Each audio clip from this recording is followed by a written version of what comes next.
Welcome to the world of politics. पिछले 2 lecture से हम प्लेटो महोदय के दर्शन को समझ रहे हैं। अब कुछ और चीजें बची हैं, जैसे उनका आदर्श राज्य का विकास और शिक्षा और साम्यवाद के सिद्धांत। तो इसे हम इस लेक्चर्स में कवर करने वाले हैं कि जो उनकी आधारशिला मानी जाती है शिक्षा और साम्यवाद, वो कैसे सिद्धांत हैं। इसके अलावा इस राज्य का अल्टीमेटली विकास कैसे हुआ, जिसके बाद वो 3 वर्ग बने जिनकी हमने कल चर्चा की थी। तो चलिए बढ़ते हैं अपने वीडियो की ओर। आदर्श राज्य की उत्पत्ति या विकास चरण। चूंकि प्लेटो महोदय मानते थे कि राज्य एक समयवी संस्था है, जैविक संस्था है, इसका निर्माण नहीं हुआ है बल्कि इसका विकास हुआ है, और विकास भी क्रम बाई क्रम चरणों में हुआ है। तो आज हम उन्हीं 3 चरणों को देख सकते हैं। यहाँ प्रथम चरण, द्वितीय चरण और तृतीय चरण। इसके अलावा जो प्लेटो महोदय मानते थे कि जो 3 वर्ग हैं, उन 3 वर्गों का निर्माण भी इसी विकास चरणों के द्वारा हुआ है। प्रत्येक चरण में एक वर्ग का विकास होगा और अल्टीमेटली तृतीय चरण में यह विकास पूरा हो जाएगा और एक जस्ट यानी आदर्श राज्य का निर्माण हो जाएगा। तो पहले चरण से हम इसकी बात करते हैं। पहले चरण में एक स्वस्थ राज्य जिसे कहा जाता है, या आदिम राज्य या मूल राज्य, इसकी स्थापना होगी। और इसकी स्थापना कैसे होगी तो इसे समझते हैं। क्योंकि मनुष्य आदिम होता था पहले, और वह अपनी आर्थिक और भौतिक आवश्यकताओं को ही समझता था। आर्थिक और भौतिक, जब इन्हें इन 2 चीजों का ज्ञान हुआ तो उसने एक दूसरे से लेन देन चालू किया और ऐसे उत्पादक वर्ग का निर्माण हुआ। क्योंकि इनके मूल में, इसका मूल गुण क्या होगा इस वर्ग का, तो संपत्ति प्रेम और क्षुधा। आर्थिक और भौतिक तृष्णा के बीच में क्षुधा मुख्य होती है। इसके साथ ही इसी स्टेज पे श्रम का विभाजन का सिद्धांत और कार्य विशेषीकरण का सिद्धांत के भी बीजारोपण होते हैं। आपने देखा होगा कि कल हम बात कर रहे थे आदर्श राज्य की विशेषताओं के बारे में, तो ये विशेषता मेन थी वहां पे, कार्य विशेषीकरण का सिद्धांत और श्रम विभाजन का सिद्धांत। तो ऐसा पूछा जा सकता है कि इनका जो विकास है या इनका बीजारोपण कौन से चरण में हुआ था आदर्श राज्य निर्माण की, तो इनका विकास पहले चरण में हुआ था। क्योंकि यह पहला चरण जो केवल आर्थिक गतिविधियों से रिलेटेड था, तो जो प्लेटो के भाई हैं ग्लूकॉन महोदय, वो इसे सुअरों की नगरी कहते हैं। ये इंपॉर्टेंट है, सुअरों की नगरी। और सुअरों की नगरी क्यों कहते हैं ग्लूकॉन इसे, क्योंकि ये आर्थिक पीछे भागते हैं, आर्थिक संपत्ति और धन अर्जन करना चाहते हैं, बहुत से बहुत संपत्ति इकट्ठा करना चाह रहे हैं। और ये ग्लूकॉन कहीं ना कहीं ठीक नहीं मानते हैं। ये भौतिक आवश्यकता है, जो कि सुकरात और प्लेटो का दर्शन है, वो अल्टीमेटली विचार की ओर जाता है, उस प्रत्यय की ओर जाता है, जो कि ये नहीं है। या धन संपत्ति तो सिर्फ परछाई है। अगर आपने कल का लेक्चर देखा होगा तो आप इन्हें कनेक्ट कर पा रहे होंगे। अब बढ़ते हैं द्वितीय चरण की ओर। पहले चरण में एक वर्ग, उत्पादक वर्ग का निर्माण हो चुका है। अब द्वितीय चरण में चूंकि धन संपत्ति बढ़ेगी लोगों के बीच में और आर्थिक आवश्यकताएं होंगी सबकी, और इसके अलावा कुछ उनकी भौतिक आवश्यकताएं भी होंगी। तो इन विलासिता की पूर्ति के लिए लोग युद्ध में संलग्न हो जाएंगे, क्योंकि इच्छाएं तो अपार हैं। देखिए, विलासिता की उन्हें पूर्ति करनी है अपनी, और विलासिता की पूर्ति के लिए युद्ध होगा। क्यों? क्योंकि इच्छाएं अपार हैं लेकिन संसाधन सीमित हैं। तो अल्टीमेटली युद्ध होने ही है। तो इस चरण में सैन्य वर्ग का निर्माण होगा या सैनिक वर्ग का विकास होगा। लेकिन जो प्लेटो महोदय अपने सैन्य वर्ग की विशेषताएं बताते हैं, वो रक्षात्मक होगा, यानी युद्धों से बचाने वाला होगा। वो आक्रामक नहीं होगा कि किसी दूसरे की राज्यों पर हमला करके उसकी संपत्ति को लेना चाहता है, नहीं, वो सिर्फ हमलों से बचना चाहता है। तो एक रक्षात्मक सैन्य वर्ग का निर्माण इस ओर होगा। और चूंकि रक्षात्मक कहा है, तो वो ऐसे समझ लीजिए जैसे द्वार पर प्रहरी खड़े होते कि हमें अपनी रक्षा करनी है। प्रहरी किसी की अटैक करने के लिए नहीं होती नॉर्मली, जैसे हम आजकल निजी गार्ड देखते हैं जो लोगों के यहाँ होते हैं, घरों के बाहर तैनात होते हैं। तो वो संपत्ति या जिस घर के बाहर खड़े होते हैं उसकी रक्षा के लिए होते हैं, ना कि किसी के घर पर अटैक करने के लिए।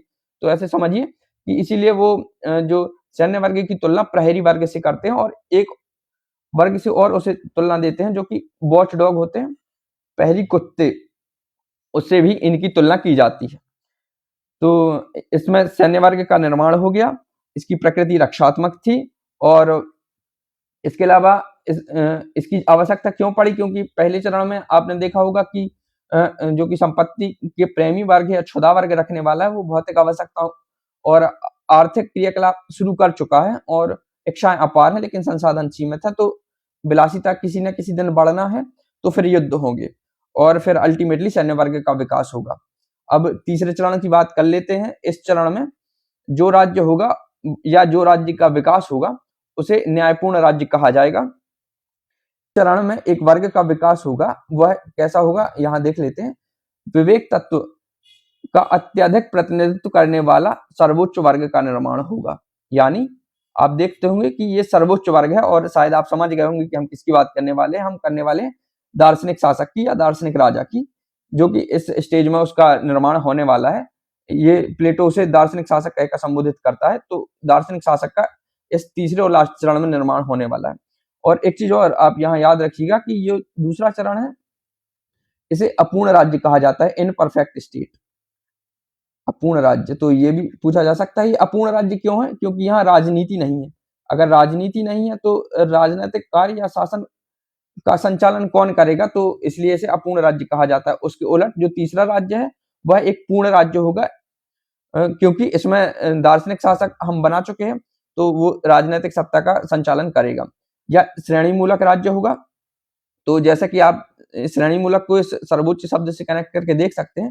प्लेटो महोदय ने कह दिया कि ये जो शासक वर्ग होगा ये सर्वोच्च होगा, और फिर इसके नीचे सैनिक आएंगे, और फिर अल्टीमेटली तीसरे नंबर पर उत्पादक आएंगे। तो ये तीन वर्ग ऐसे आएंगे। और आप कल के लेक्चर से भी इसे याद कर पा रहे होंगे कि क्योंकि शासक वर्ग सोने से बना होता है, ये चांदी से बना होता है, और अल्टीमेटली उत्पादक तांबे से बना होता है, तो सबसे ज्यादा महत्व इसी वर्ग का है। सब इसी वर्ग के अधीन होकर कार्य करेंगे और अपने के कार्य करेंगे और दूसरे वर्ग के कार्यों में हस्तक्षेप नहीं करेंगे, लेकिन नियंत्रण वो दार्शनिक शासक का ही होगा। तो इसमें चूंकि तीन श्रेणियां आप स्पष्टतः देख सकते हैं, ये श्रेणी मूलक राज्य होगा कि मतलब इसमें पायदान होंगे, ये पहला पायदान, दूसरा पायदान और फिर सर्वोच्च तीसरा पायदान। ये सबसे ऊंचे वाला, ये सबसे नीचे वाला। तो इसे श्रेणी मूलक राज्य भी कहा जाता है, जहां तीनों वर्ग उपस्थित होंगे। पहले चरण में एक वर्ग का निर्माण हुआ, दूसरे चरण में पहले वर्ग था, लेकिन इसके बाद दूसरा वर्ग भी बन गया, और अल्टीमेटली इसमें तीनों वर्गों का निर्माण हो गया, उत्पादक, सैन्य और शासक वर्ग। तो तीनों वर्गों की उपस्थिति होगी, और इस राज्य का जो सार होगा, अल्टीमेट गोल होगा, वो शासन कार्यों का सूत्रपात करना होगा। जो दूसरे चरण में हमें इसकी कमी दिखाई देती थी कि इस चरण में राजनीतिक कार्य नहीं थे, इसलिए इसे अपूर्ण राज्य भी कहा गया। चलिए अब आगे देखते हैं। आदर्श राज्य के निर्माण के बाद अब उस आदर्श राज्य के संचालन और निर्धारण के लिए प्लेटो महोदय कुछ और व्यवस्थाएं करते हैं, कुछ अनोखी व्यवस्थाएं करते हैं। आपको मजा आएगा पढ़ के। तो चलिए देखते हैं। पहले से थोड़ा सा एक चीज समझ लीजिए, ओवरव्यू टाइप से ही। तो प्लेटो के चिंतन का मूल उद्देश्य क्या है? चिंतन का मूल उद्देश्य है आदर्श राज्य की स्थापना करना। और आदर्श राज्य की स्थापना, जैसे कि प्लेटो महोदय बताते थे, न्याय की स्थापना के द्वारा ही होगी। न्याय की स्थापना आप समझ गए होंगे कि अपने आंतरिक गुणों को पहचानना, उसके अनुसार ही तीन वर्ग में से एक वर्ग का चयन करना, और फिर अल्टीमेटली कार्यों का विभाजन लागू होगा, और हस्तक्षेप का सिद्धांत, यानी आप वर्ग के कार्यों से बाहर ना जाएं, किसी के कार्यों में हस्तक्षेप ना करें, ताकि राज्य एक स्मूथली वर्क कर सके। और इसी के साथ आप देखते होंगे कि ये न्याय की स्थापना होगी कैसे। कोई कैसे पहचानेगा कि मैं किस वर्ग में जाऊं, या मैं सैन्य वर्ग के लिए ही श्रेष्ठ हूं, या मैं शासक बन सकता हूं, या फिर इसीलिए भी कि स्टेट स्मूथली रन कर पाए। हम क्यों माने कि जो शासक वर्ग है वो सर्वोच्च है, या फिर जो सैन्य वर्ग है और शासक वर्ग ही दो ऊपरी वर्ग क्यों होंगे, उत्पादक वर्ग में कौन कौन शामिल होगा? तो ये सब निर्धारण होगा शिक्षा के द्वारा, शिक्षा और साम्यवाद के द्वारा। आपको ये बता दें कि जो शिक्षा और साम्यवाद वाला जो सिद्धांत है वो संरक्षक वर्ग के लिए ही लागू होता है। ये उत्पादक वर्ग की शिक्षा और साम्यवाद उत्पादक वर्ग के लिए नहीं है। ठीक है, तो मतलब जो शिक्षा होगी वो सिर्फ दो वर्ग, सैन्य वर्ग और शासक वर्ग के लिए ही है। जो तीसरा वर्ग होगा उत्पादक वर्ग, उसकी शिक्षा पे प्लेटो महोदय मौन है। और जो साम्यवाद के नियम भी लागू होंगे वो सिर्फ दोनों वर्गों के लिए ही है। आइए अब हम डिटेल में शिक्षा के सिद्धांत को देखने वाले हैं, और आप पाएंगे कि जो आज हम शिक्षा संबंधी व्यवस्था कर रहे हैं, जो हम 6 से 14 वर्ष की अनिवार्य शिक्षा बोलते हैं, और 6 वर्ष से पूर्व आंगनबाड़ी वाली शिक्षा, उच्च शिक्षा या फिर प्राइमरी शिक्षा, उन सब के बीच और उन सब की प्रतिकृति कुल मिला के आपको प्लेटो महोदय के 2500 साल पुराने दर्शन में देखने को मिलेगी। प्लेटो महोदय की जो शिक्षा व्यवस्था है वो मेनली दो नगर राज्य जो कि तत्कालीन थे नगर राज्य उनसे प्रभावित मानी जाती है। एक तो उनका खुद का एथेंस और दूसरा उनका पड़ोसी और कॉम्पिटिटर स्पार्टा। आप अगर एथेंस को प्लेटो के अनुसार भारत माने तो स्पार्टा को पाकिस्तान मान सकते हैं। तो ऐसे ही थे ये, मतलब बहुत लड़ते रहते थे। और जैसा कि आपने स्टार्टिंग में भी देखा था जब प्लेटो का जन्म हुआ था तब इनके मध्य 30 वर्षों तक ये युद्ध चला था, पेलोपोनेशियन वॉर। तो यही दो थे और इन्हीं का जो था वो चर्चाएं ज्यादा थी। इन्हीं से रिलेटेड जो इनके मुख्य मुख्य गुण थे उनको प्लेटो ने समेटा और अपने एक शिक्षा संबंधी सिद्धांत की नींव रखी। तो पहले इनका थोड़ा थोड़ा सा आप देख लेते हैं। जो एथेंस में शिक्षा थी वो निजी थी या निजी हाथों में थी, जैसे कि आप सोफिस्टों के बारे में भी यहाँ कनेक्ट कर पाएंगे कि वो धन लेके लोगों को सिखाया करते थे तर्क करना और वाक्पटुता। तो वो लोग अपने हिसाब से देख लेते थे, परिवार बाई परिवार डिपेंड करता था। जिसके पास अच्छा धन होता था उनके परिवार में अच्छी शिक्षा दी जाती थी, सैन्य शिक्षा अलग दी जाती थी, वो जरूरी नहीं थी, कंपलसरी नहीं थी। लेकिन इसके अलावा उलट स्पार्टा में गजब व्यवस्था थी, जो सरकार द्वारा ही सारे वो तंत्र अपनाया जाता था शिक्षा को लेके। अनिवार्य शिक्षा थी जो 6 वर्ष से शुरू होती थी।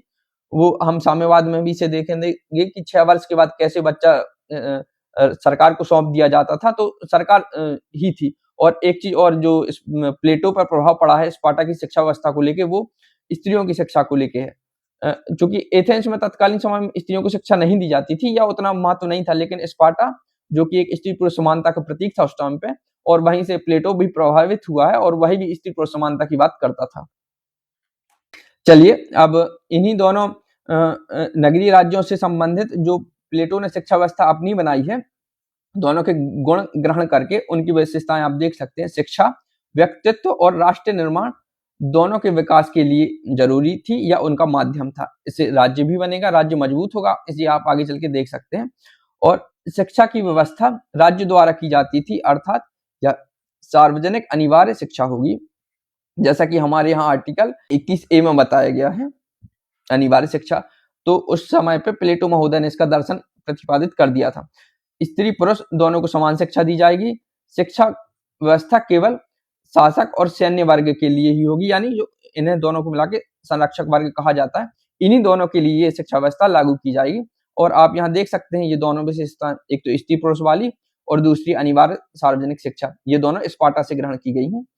और थोड़ा सा और हम इस डिटेल में देखने वाले हैं, तो आप पाएंगे कि जो प्लेटो की शिक्षा व्यवस्था है वो 2 वर्गों में मेनली विभाजित होती है। कहीं कहीं से 3 भी नाम आते हैं, लेकिन आप 2 ही मान के चलें, एक उच्च शिक्षा और इससे पहले प्राथमिक शिक्षा। तो आइए एक एक करके हम इनके बारे में जानते हैं। प्राथमिक शिक्षा व्यवस्था की कैसी कार्य योजना रही थी प्लेटो महोदय की, और जो दूसरी वाली है उसके लिए प्लेटो महोदय क्या कुछ बोलते हैं। प्राथमिक शिक्षा जो है वो पुनः इसे 3 भागों में प्लेटो महोदय ने वर्गीकरण कर रखा है, और देखिए कितना बेहतरीन क्लासिफिकेशन है जो आज तक भी मान्य है। 6 वर्ष की शिक्षा, 6 से 18 वर्ष की शिक्षा और 18 वर्ष से 20 वर्ष तक की शिक्षा, ये अनिवार्य सैन्य शिक्षा है। थोड़ा सा याद रखिएगा, ये पूछा जाता है अनिवार्य सैन्य शिक्षा। और ये भी स्पार्टा से लिया गया है कि वहां अनिवार्य सैन्य शिक्षा लागू थी। और आप देखेंगे कि जो पेलोपोनेशियन वॉर एथेंस हार गया था ना, उसके पीछे कहीं ना कहीं कारण भी यही माना जाता है कि वहां अनिवार्य सैन्य शिक्षा थी, वहां सैनिक अच्छे थे, जबकि स्पार्टा में ऐसा नहीं था। तो इसलिए एथेंस हार गया था। तो 6 वर्ष तक की शिक्षा में जो मेनली गतिविधियां शामिल होती हैं वो नैतिक और धार्मिक शिक्षा है। इसके अलावा 6 से 18 वर्ष में शारीरिक और बौद्धिक शिक्षा के आयाम इसमें जोड़े जाएंगे। और इसके अलावा 2 चीजें और, एक संगीत और एक व्यायाम, जो कि प्लेटो संगीत को बहुत हाईली रेट करता था। तो आप इसके नीचे एक कोट भी देखेंगे, वो आगे उसकी चर्चा करने वाले हैं। इसके अलावा जो 18 से 20 वर्ष तक की शिक्षा होगी वो कठोर सैन्य शिक्षा होगी, और जो अनिवार्य थी सबके लिए, यानी आप समझ सकते हैं जो संरक्षक वर्ग होगा उन दोनों के लिए अनिवार्य है, आपको सैनिक बनना ही पड़ेगा। जैसे कि आप इजराइल या अन्य देशों में देखते हैं अनिवार्य सैन्य शिक्षा, तो वैसे ही कुछ प्लेटो भी बात करता था कि अनिवार्य सैन्य शिक्षा होगी।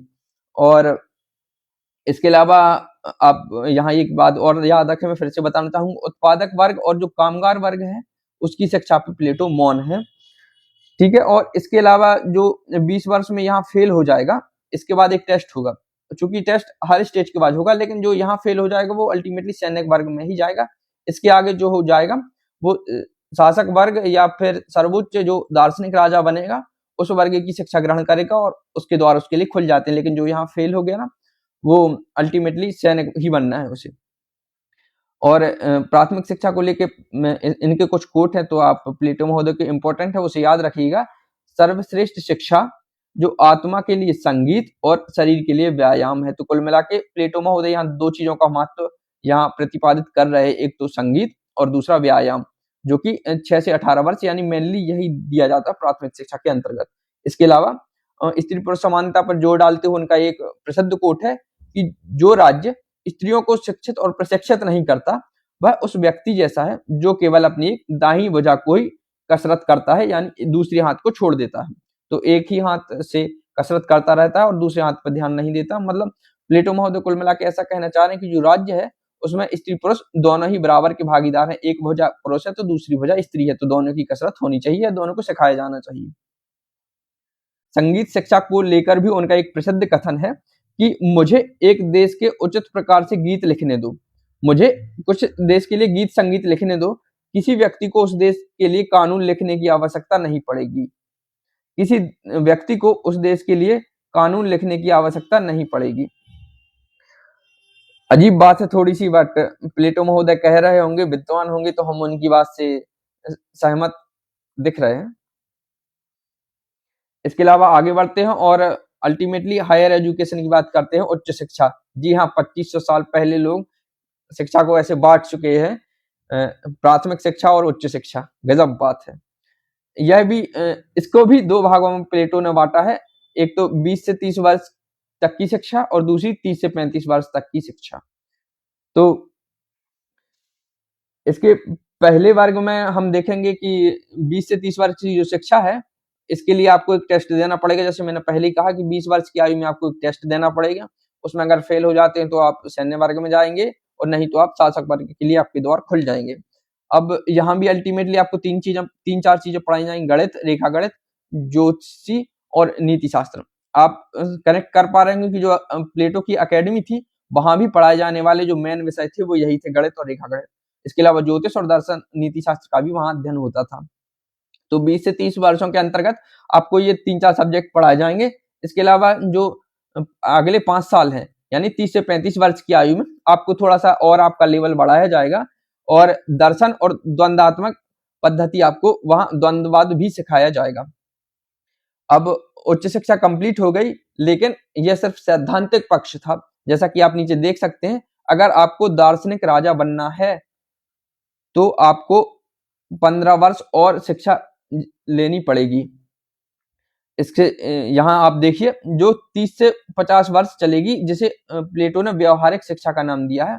और इसको लाने का कारण ये था कि चूंकि आप सैद्धांतिक शिक्षा तो ले चुके हैं 35 वर्ष तक खूब, लेकिन इसे व्यवहारिक जीवन में लागू कैसे कर पाएंगे, तो आपको ये 15 वर्ष और अतिरिक्त अपने खपाने होंगे इसमें। और जीवन के थपेड़े, जैसे कि प्लेटो महोदय कहते थे, जीवन के आपको थपेड़े खाने पड़ेंगे, जीवन का मूल समझना पड़ेगा, एक सर्वोच्च दार्शनिक स्तर तक पहुंचना होगा, अपने मस्तिष्क को विकास करना होगा।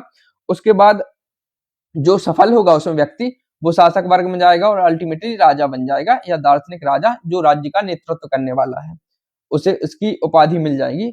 और फिर अल्टीमेटली एक चीज और समझिए, जैसे 50 वर्ष तक शिक्षा होगी, तो प्लेटो महोदय कहते थे कि शिक्षा कोई एक जो टाइम बाउंड प्रोसेस नहीं है, मतलब एक समयबद्ध प्रक्रिया नहीं है कि इतने टाइम में या 10 वर्ष, 20 वर्ष या 30 वर्ष तक खत्म हो जाएगी। नहीं, ये आजीवन चलने वाली प्रक्रिया है, ये लगातार सीखने और समझने की प्रक्रिया चलती रहेगी। और ऐसे कोट आज हम कुछ पढ़ते हैं कि हमें लगातार सीखते रहना चाहिए, वो प्लेटो महोदय 2500 वर्ष पहले कह के चले गए। सेवाइन को देख लेते हैं हम। सेवाइन भी थोड़ा सा इस बारे में तारीफ करते हैं प्लेटो की। प्लेटो द्वारा प्रतिपादित उच्च शिक्षा का सुझाव सर्वाधिक मौलिक और महत्वपूर्ण है। इसके अलावा आप याद कर पा रहे होंगे तो एक रूसो महोदय हैं जिन्हें हम आगे पढ़ने वाले हैं, वो अपना ग्रंथ है एमाइली में लिखते हैं कि जो रिपब्लिक है वो शिक्षा पर लिखा गया सर्वश्रेष्ठ ग्रंथ है, और जो शिक्षा व्यवस्था है रिपब्लिक में ही दी गई है। तो ऐसा बोलते हैं कि जो रिपब्लिक है वो शिक्षा पर लिखा हुआ सर्वश्रेष्ठ ग्रंथ है। चलिए अब शिक्षा देख ली हमने, अब हम बढ़ते हैं आगे साम्यवाद की ओर, जो कि बहुत कौतूहल का विषय होगा आपके मन में कि कैसे प्लेटो महोदय उस टाइम पे साम्यवाद की बात करते होंगे, क्या उसकी व्यवस्थाएं होंगी। तो सीधा-सीधा समझिए, प्लेटो महोदय जो आज का साम्यवाद है ऐसी कोई चर्चा नहीं करते थे। आधुनिक साम्यवाद जो मार्क्स का है, क्रांति वगैरह, रक्त का वर्ग संघर्ष और और बाकी चीज़ें, ये चूँकि एक नियमों और कानूनों का ऐसा जाल बना रखा था या तंत्र बनाया था जो कि साम्यवाद के काफ़ी निकट बैठता है, इसलिए इसे साम्यवाद कहा जाता है। प्लेटो महोदय ने कुछ ऐसे नियम बनाए हैं राज्य के लिए, जो कि मेनली आप 2 भागों में उसे क्लासिफाई कर सकते हैं। एक तो जो मानसिक चीज़ें हैं और दूसरी भौतिक चीज़ें हैं। ठीक है? तो प्लेटो महोदय कहते थे कि मानसिक रोग का जो इलाज होगा, वो होगा शिक्षा, जिसे हम देख सकते हैं। लेकिन जो भौतिक रोग होंगे, उसके लिए ज़रूरी होगा साम्यवाद। साम्यवाद यानी अगर कोई व्यक्ति मानसिक रूप से विकृत होने का डर है, तो उसे हम शिक्षा के द्वारा बचा लेंगे। हम 50 वर्ष तक उसे पढ़ा रहे हैं और तभी उसके हाथ में नेतृत्व देंगे, तब वो मानसिक रूप से अच्छा एक बौद्धिक स्तर प्राप्त कर लेगा। लेकिन कुछ भौतिक चीज़ें भी ऐसी होती हैं जो मनुष्य को अपने पथ से भ्रमित कर सकती हैं या फिर राजा को करप्ट या भ्रष्ट कर सकती हैं। तो उसके लिए साम्यवाद का सिद्धांत ही प्लेटो ने लागू कर दिया और यहाँ इस साइड आप देखें तो साम्यवाद भी मेनली 2 चीज़ों के लिए, जो कि भौतिकवाद से रिलेटेड है। भौतिकवाद में भी मुख्यतः 2 चीज़ें आती हैं, एक तो संपत्ति, संपत्ति मनुष्य को आकर्षित करती है और दूसरा आप समझ पा रहे होंगे परिवार या स्त्री, स्त्री। ठीक है? तो ये 2 चीज़ें हैं। इनके मुक्ति के लिए या इनसे आकर्षण से बचाव के लिए प्लेटो ने कुल मिला के अगर एक लाइन में कहा जाए तो दोनों को ही समाप्त कर दिया। निजी संपत्ति को भी और परिवार को भी। कैसे, तो थोड़ा-सा इसे भी समझ लेते हैं। प्लेटो एक ऐसे आदर्श राज्य का गठन करना चाहते थे, ये आदर्श राज्य उनका, जहाँ जो संरक्षक वर्ग है, आप उत्पादक वर्ग को इससे बाहर रखते हैं प्लेटो, लेकिन जो संरक्षक वर्ग है, उस पे साम्यवाद का नियम लागू होंगे। वो ऐसे होंगे कि जो शासक वर्ग होगा या संरक्षक वर्ग के स्त्री-पुरुष होंगे, वो सभी एक-दूसरे के हैं। यहाँ शादी जैसी कोई संस्था नहीं होगी, कोई भी किसी के साथ भी रह सकता है। इसे प्लेटो महोदय यूज़ करते हैं शब्द नियंत्रित शासकीय सहभाग का। नियंत्रित शासकीय सहवास, ये शब्द यूज़ करते हैं। तो कोई भी किसी के साथ रह सकता है, किसी के पास कोई निजी संपत्ति नहीं होगी। इसके अतिरिक्त तो फिर आप सोचेंगे कि इनके परिवार का क्या होगा या भरण-पोषण का क्या होगा, तो उसके लिए राज्य द्वारा ही एक भोजनशाला और निजी कार्यों से संबंधित व्यवस्था की जाती है, जहाँ सबको सामूहिक रूप से भोजन मिलेगा।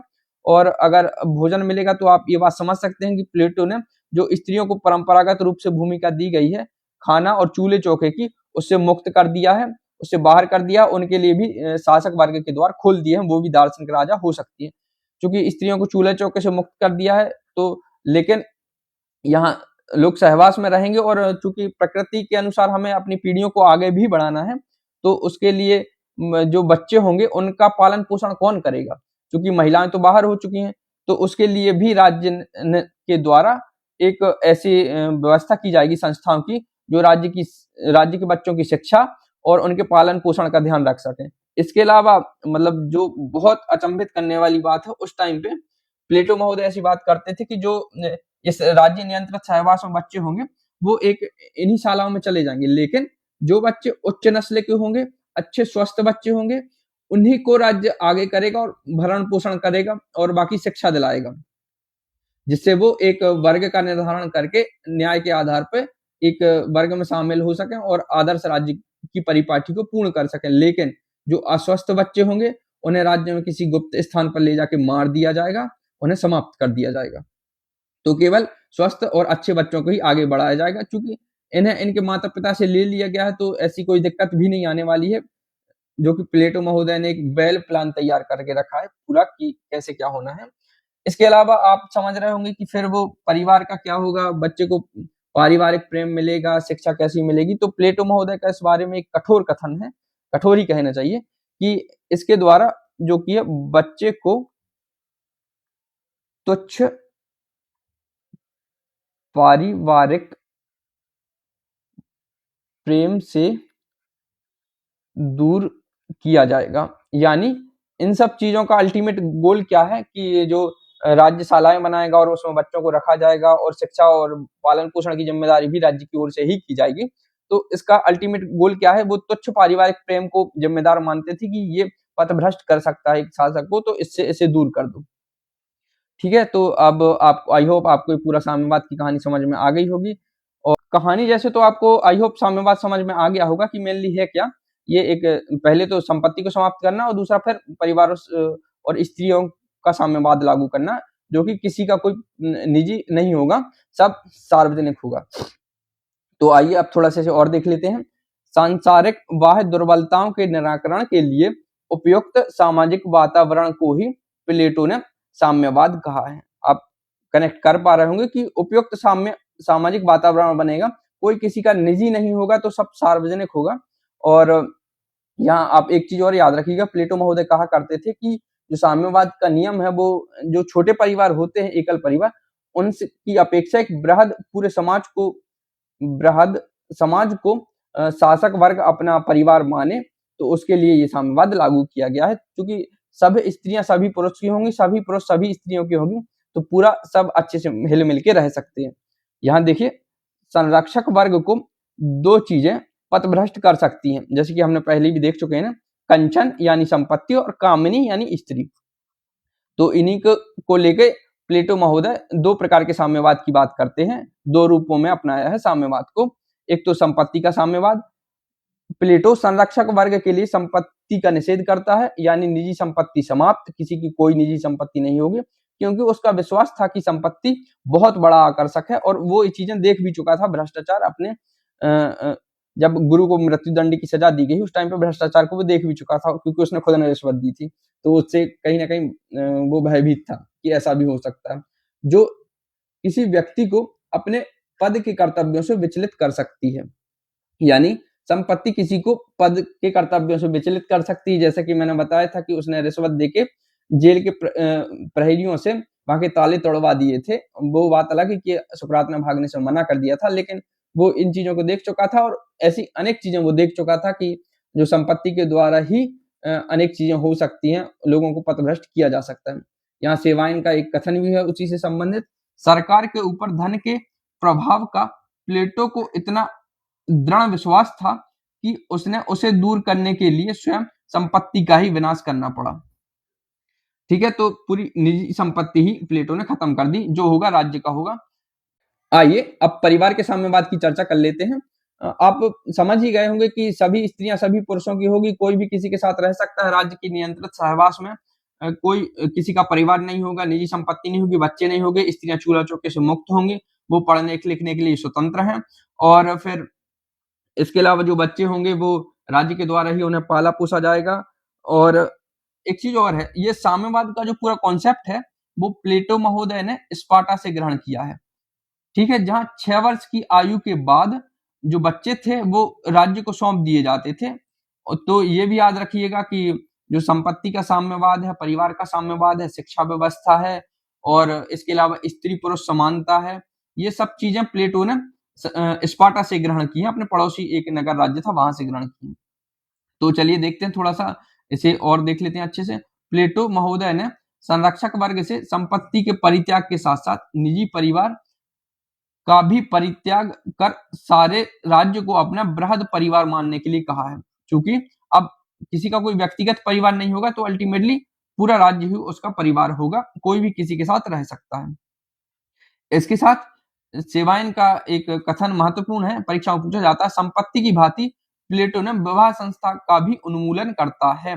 यानी अब जो सब लोग सबके साथ रहेंगे, किसी एक के साथ नहीं रहेंगे, तो विवाह भी नहीं हो सकता, विवाह पर भी प्रतिबंध है। यानी कोई किसी पे अपना निजी हक नहीं जमा सकता कि मैं इससे विवाह करके इसे अपना निजी मान लूं, क्योंकि निजी संपत्ति भी समाप्त हुई और निजी व्यक्ति भी समाप्त हुई, या सारे व्यक्ति सारी व्यक्तियों पर अपना अधिकार रखते हैं। इससे रिलेटेड बार्कर का भी एक कथन महत्वपूर्ण है, प्लेटो का साम्यवाद वैराग्य का मार्ग है। यानी जो सब कुछ मोह माया छोड़ के एक, जैसे बोलते हैं भारत में कि हिमालय की ओर चल दिए, वैसे एक तो संपत्ति भाई पहले ही खत्म कर चुका है, उसके बाद परिवार खत्म कर दिया, फिर स्त्रियों से संबंध, व्यक्तिगत संबंध खत्म कर दिए, शादी जैसी संस्था खत्म कर दिया, बच्चों के लिए पारिवारिक प्रेम खत्म कर दिया तो बचा क्या? कुछ नहीं, वो वैरागी ही हो गया एक प्रकार से। तो कुल मिला के जो उनका शासक वर्ग होगा वो वैरागी ही होगा ना। और इसके अलावा जो दूसरी बात है वो बड़ी महत्वपूर्ण है, यह एक त्याग की माँग है, यानी आपको इतनी सारी चीज़ें छोड़नी पड़ेगी और यह माँग सर्वश्रेष्ठ से की गई है, यानी जो सर्वोच्च लेवल पे होंगे शिखर पे उन्हें कुछ ना कुछ छोड़ना पड़ेगा। इसी से रिलेटेड प्लेटो महोदय का भी एक कथन बहुत इम्पोर्टेंट है, उसे भी आप ध्यान रखिएगा कि अगर आपको सत्ता चाहिए, तो आपको उसकी कीमत चुकानी पड़ेगी। तो आप समझ सकते हैं कि अगर आपको सत्ता चाहिए, सैनिक वर्ग में शामिल होना, दार्शनिक राजा बनना है, तो उसकी कीमत आपको चुकानी होगी। संपत्ति को छोड़ना पड़ेगा, पत्नियों को छोड़ना पड़ेगा, परिवार को छोड़ना पड़ेगा, बच्चों से अलग होना पड़ेगा और राज्य के अंतर्गत नियंत्रित सहवास में रहना पड़ेगा। कोई भी आपकी पर्सनल चीज़ नहीं होगी। इसके अलावा एक चीज़ और है जो बच्चों से रिलेटेड चीज़ है ना कि वो उन्हें तुच्छ पारिवारिक प्रेम से दूर करना, उसके पीछे कहीं न कहीं प्लेटो महोदय का एम ये भी है कि उन्हें देशभक्त बनाया जाए, राष्ट्रभक्त तैयार किया जाए। और साम्यवाद की आलोचना आगे जाके बहुत हुई है और इनका जो मेन आलोचक था, उनका शिष्य अरस्तू ही था। अरस्तू ने सर्वाधिक साम्यवाद की आलोचना की है। चलिए, तो आई होप आपको दोनों चीज़ें समझ में आ गई होंगी, शिक्षा और साम्यवाद। और मिलते हैं अगले वीडियो में। उस वीडियो में हम थोड़ी-सी न्याय के सिद्धांत की और डिटेल में चर्चा करने वाले हैं और फिर इसमें कुछ जो प्लेटो का उप-आदर्श है, जो लॉज़ में वर्णित है, उसकी भी चर्चा करने वाले हैं। यानी जो प्लेटो महोदय कहा करते थे कि ये तो जो उनका आदर्श राज्य है, ये बादलों का नगर है, ये धरती पर संभव नहीं है। तो उससे रिलेटेड एक दूसरे राज्य की उन्होंने कल्पना की है, जो कानूनों पे चले, जो कि लॉज़ में वर्णित है। ये रिपब्लिक में वर्णन है आदर्श राज्य और लॉज़ में वर्णन है कानूनों का शासन पर आधारित एक राज्य, जिसे कि प्लेटो का उपादर्श भी कहा जाता है।